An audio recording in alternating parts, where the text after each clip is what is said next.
Ladies and gentlemen, and my friend Timmy, let me take you back to 1959. The same year Barbie debuted, Fidel took Havana, and my neighbor Bob started saving tuna cans for the alien invasion he still swears is coming.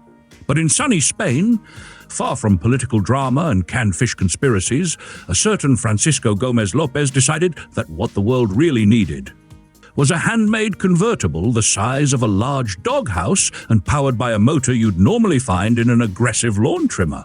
Before we cruise deeper, don't forget to hit that subscribe button, especially if you like rare cars, dumb jokes, or watching a grown man, me, try to understand what was going on in the 1950s European garage scene. All right, here we go.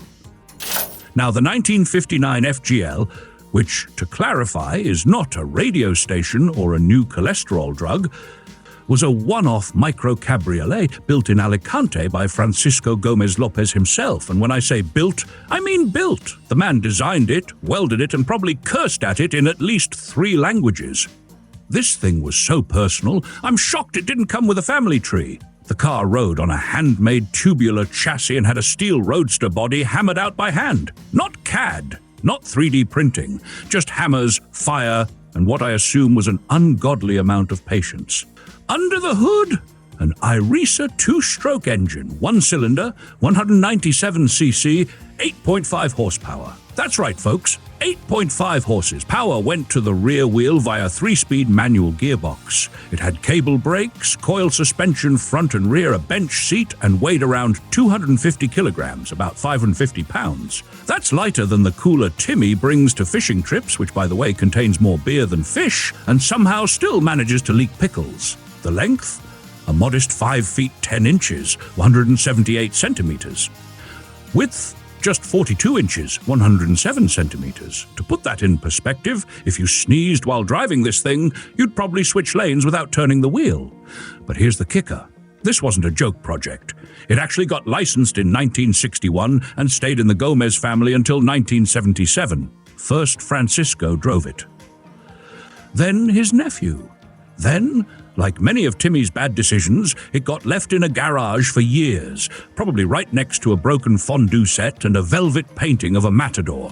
Eventually, it was restored in 2001 and proudly displayed at a microcar event in Manresa, where it probably stole the show, mostly because it looked like a baby Ferrari had a love child with a scooter. Later, American microcar collector Bruce Weiner bought it and brought it to the US, where it became part of his legendary Microcar Museum collection, until the museum closed in 2013 and the whole collection was auctioned off.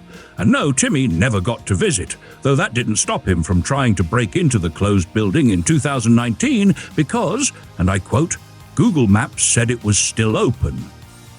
Now look, I'm not saying the F.G.L is perfect. Driving it probably feels like piloting a shoebox in a wind tunnel, and the top speed is, well, let's just say it's not triggering any speed traps. But I'll be honest, I kinda love it. It's charming, bizarre, and as personal as a handwritten love letter. I believe that's worth celebrating. And speaking of celebration, let's talk money. The F.G.L was never for sale in the 1950s. It was a personal project, not a product. But when it did finally hit the auction block in 2013, it sold for a respectable $32,200, roughly 24,500 euros at the time. Not bad for something that makes a smart car look like a stretch limo. The auction catalogue had it estimated between 20 and 25 grand, but collectors clearly wanted the only one ever made. And you know what? I think they were right. It's not every day you find a car that fits in your garden shed and has more personality than half the folks running for office. So hats off to Francisco Gómez López for building something small, weird, and completely unforgettable. And hey, if you got a laugh out of this or learned something new, consider becoming a sponsor of our channel. Thanks to all our current sponsors, you're the ones keeping this comedy cruise on the road. And to everyone else, keep your wheels weird, your stories weirder, and your garages full of tiny dreams on 4 wheels. See you next time.